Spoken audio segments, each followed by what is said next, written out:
Hi, readers. Well, you may have noticed this isn't a comic. Well, Critical Miss turned 5 this year, quite recently, in fact.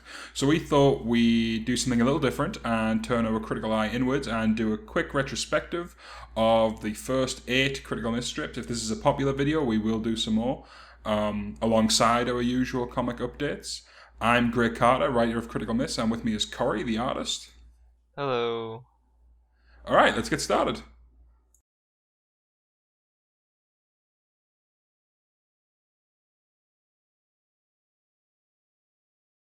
Okay, so let's get started with strip number 1, which was one of 4 produced for the Escapists webcomic competition. Where we won against vastly superior comics, I'm ashamed to say, Just and I have no way idea way why. better artists. I remember there being like I remember being in the forums and just seeing just like test strips that other people had done and being like, oh, okay. Well, it was nice. Nice trying, I guess. Well, it was like not just better artists, it was like experienced and genuinely funny writers. I mean, we got one good strip out of 4, and other people were batting like 4 for 4. Yeah. Um, But our concept won out. Our concept of the video game reviewer. we appealed to the escapist vanity and won.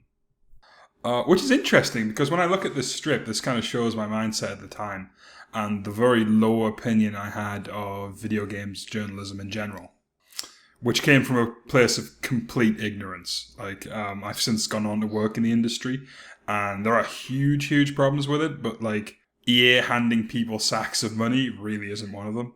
Yeah. Handing them their opinions and like opinions being handed down from editors. Yeah, it just never happened to me, guys. And if money was being handed out by EA, I never saw any of it. Which is a damn shame. I hear they have a lot of money. So artistically, this strip isn't that bad. Like, I know I had to do a lot of the not the line work, but I went over the line work because your stuff was like legit Parkinson's level at this point. Well, I think there's like a lot of artists have trouble when you first, because I was using it Intuos at the time, and getting the line work like really clean was a challenge, and it takes you a while to like get clean lines. Like you see, like in the strip, like all the lines are really jagged, and my brush settings were weird. I'm sure, and there's all these like huge issues that just Yeah, go everywhere. Just it gets better fast, I guess. it does. The one thing that always gets me about this strip, because I did a lot of inking for it, is the dude in the red and black sweater on the right, Whose and face is unfortunately in front of a in front of the giant woman, and I could woman's. never figure out what this was supposed to be. Like whether it was just a woman with like a neck brace or something, or I thought it was a scarf originally. No, it's like one of those. I mean, okay, I don't really know a lot about women's clothing, and it's pretty apparent trying to design this awkward lady in the background here, but it's like fluffy stuff, like frill-ish stuff, like she's wearing a cap, like a pirate's shirt or something. So yeah, Yeah, but I it's like panel really. 1. I like the shadow work. Oh yeah. I actually just noticed though. This is the first time literally ever noticing this. 100% exclusive. There's a tangent on her blanket and the shadow under the bed that is actually awful. Oh, that is So you awful. can I actually yeah. just can't get past her foot, which is this like weird cauliflower thing at the end of her leg. She's splaying the toes. She's putting them out there for the audience because I know what you're all into. And like her Yeah. body doesn't really make sense under that blanket. She Like has crazy she has long like thighs. yeah, I've just noticed, 3 feet long or so. Aaron, the majority of Aaron's height is actually in her thighs. and It's like something that's tiny not shown that shins. often. But yeah, I think most of the writing in this one is terrible, but I do think it captured something about Erin. The idea that her cynicism is like only skin deep.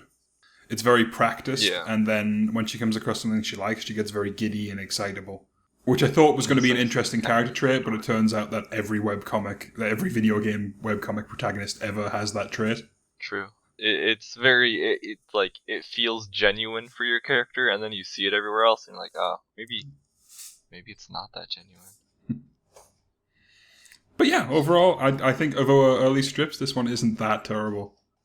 It gets worse. Then it gets better. Uh-oh. All right, let's go on to number 2 here. Okay, so number 2, I Off think, the bat, yeah, off the bat, I just see it saved in GIF. just you know what's really funny about this, right? So Susan said everything had to be in JPEG, and me just being like completely clueless was like, no, no, no, we should use GIF because it's smaller and it'll save you guys some space and it doesn't really do anything to the colors. And the reason I say this is because I'm colorblind and can't tell. So like our So first 40 strips look like complete shit. Not just yeah. because of the art, but because I saved them in this terrible, terrible format. I mean, okay, but maybe what is that? Like 10% of our male audience don't even notice, or Yeah. whatever the statistics are in colorblind. But yeah, this strip's kind of indicative of a lot of my writing approach for the early strips, which was I had like a funny image in mind. In this case, it's the guy from Final Fantasy 13 ripping off a Chocobo's head, which still does a lot for As me. a quick time event. Yeah. And then there's just like this really laborious, terrible setup that takes forever. Like literal wall of text. Like just massive walls of text and this terrible CAD layout that we used that I think has its advantages, but actual setups for jokes isn't one of them. Because you've got like two extra panels that you don't need. Yeah, true. I like the 4 box, like was it Yonkoma or whatever. Like I think it has its place, but it really gets tiring, artistically. It does. But you will notice. Go ahead. You will notice in the background though, this is the very first inclusion of Charles. Charles and some dude with a giant hole in his face. He's shouting, dude. He's shouting and doing finger guns. You can see Charles in panel 2 there in the background in the office that changed. I don't think we ever set on an actual design for the office. It just changes according to our will. Yeah, I stopped trying. Like sometimes it felt important, but now I just have close-ups on people's faces that take up the majority of the panel, and that works just as well. I'll also point out how bad the speech bubbles are. Just like perfectly oval, really badly placed, like too close together, huge chunky tails that look like shit. Just awful. Yeah, really, really thick tails. Like your stuff wasn't great, but I was just like crapping all over it at this point with these speech bubbles. It continues to get worse though, right? Like it does. They get worse get more before ambitious. They get better. So number 3 here. Now I think this is one of your main artistic weaknesses in the early strips, is that Urin's face is completely mutable from like panel to panel. But you know it's her because of the lightning sideburn. And that fucking nose. I remember insisting on that button nose. Oh, you like changed all the noses. Like I remember I drew them one way. You gave her like the Buckley face, and like you did a lot of this as a rework. I did. I remember like I wanted a button nose, particularly as like her as a trait, and not being able to draw didn't help. I don't know. I like this strip though. Like I think the art's terrible, but I do like the joke. Which sums up my opinion of most of the strip, to be honest. So cruel. This is what I have to work with. And I do believe this is our first foray into like continuity, because in the next strip, we have Clive the intern being impaled by a copy of Rapala Pro Fishing, which is still an image I really like. I find that funny. I think a lot of this strip works well. Like you have stuff going on in the background, or like in the panel with Bro Guy, who is a character we have stopped using, pulling the game out of Clive's face. Right, but the problem is here, this is like the joke is in panel 2, and then 3 and 4 are just there. Yeah. Well, I mean, it's like a multi punch sort of attempt, but like the main punch is in the middle, which is awkward. So I'm looking at Su Chong here in panel 3 and 4. You can see him just right of, I think that's Carbomb's head. Is this the first time we did the Su Chong flying around in the background doing stuff? Gag? He's in the very first strip. He's like jumping off of Erin's shoulder as she throws her coffee. Oh, okay. But this is the first time. I remember us playing a lot of Just Cause 2 when we did this. Yeah, and that makes sense. I was like, oh man, that grappling hook and parachutes. I remember it took me like hours to get those blood effects right, because you did like, I don't think at the time you had like a much more cartoonish approach than I did, and I wanted to do all these like grim, dark, violent strips, and you just wouldn't draw them violent enough for me. I think for Grimdark, you have to actually be a really good artist, which I am currently working on becoming. So, So, I remember spending some time drawing the blood pooling in his eye socket in panel 2. You that's know, and on that a happy lot of note, time let's wasted. move on to number what is this, 4? 5. 5. So at the top. Oh So, man, this strip. this one. This is the. I mean, I'm embarrassed by a lot of our early stuff, but this is one of the only ones where I really, really wish I could just delete, just remove. Yeah. Well, okay, but we also found out after having done the strip that Ebert had gone through some sort of surgery or something. There's actually a great story attached to that, but what I hate about this is A, it's not funny, and B, it's kind of exactly the wrong attitude. Like, I think later on I correct it in another strip where Aaron just says you shouldn't care about what non-gamers think about gaming because their opinion is irrelevant, which is actually something Ebert himself said during the big kerfuffle. But yeah, okay, so I show the strip to Susan, and this is before Susan kind of figured out how to deal with me creatively. And she just said, "You do realize that Ebert is in a wheelchair, right? And he needs an oxygen tank." And when I took this as like, oh, we're not getting our facts straight. What she was actually trying to say is this is in really bad taste and you shouldn't do it. But I was like, yeah, okay, I'll get Cory to add a wheelchair and an oxygen tank. She learns eventually. I think she just knows when to, or she just learned that she should just say no. Yeah, you can't do that. She does. All right, number 6. I always really liked the art for this one. In retrospect, hasn't aged super well, but I think you were doing some experiments with brushes. Oh yeah, and you can blur. see it. Like I've clearly brushed in all of the grass under this guy's feet in the first panel. Yeah, at the time that was amazing to me. In panel 2 with the goblets and stuff did a lot for me. Panel 4 is just like a blurry nightmare. Yeah, I don't know what happened with that one. I mean, I was in school at the time. This was a lot of work for me, so corners were cut.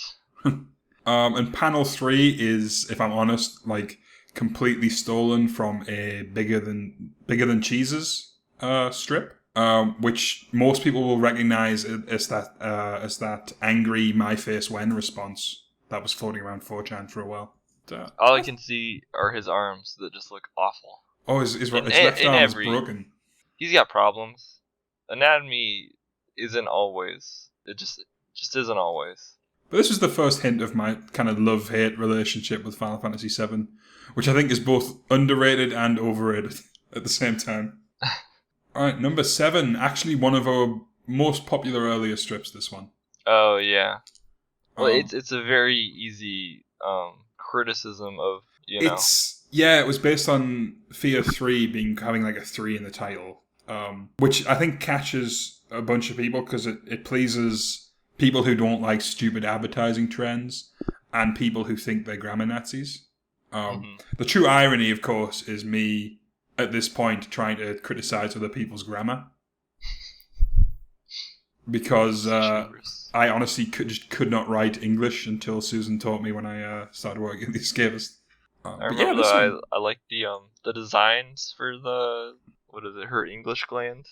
Like I remember you saying you had a really good idea for those, and you diverged from what I had in the script, and came out with this kind of the darkness Lovecraftian kind of thing.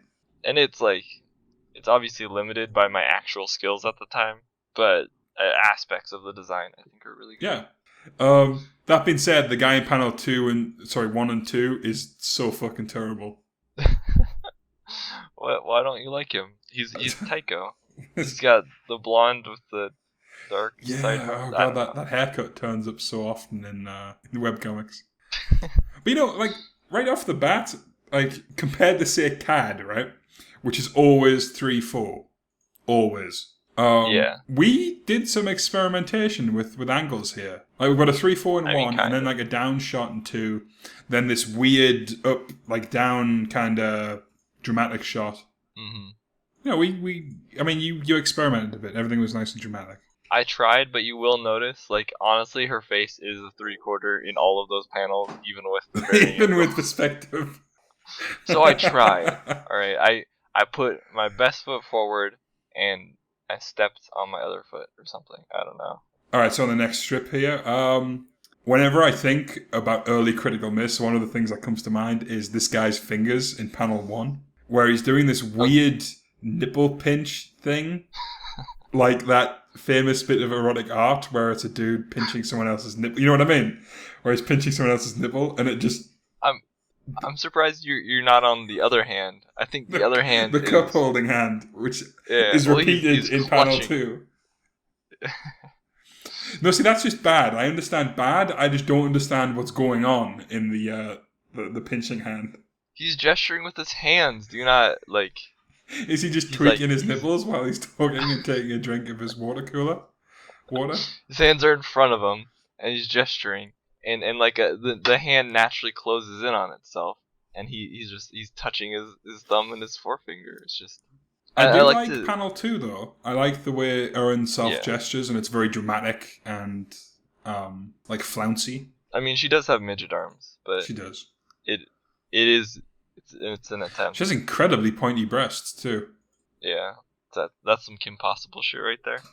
Oh, the joke itself is terrible. It's like, oh, hey, here's the Independence Day quote. I don't know. I think my favorite aspect of this comic is the Save Trees box at the McDonald's thing.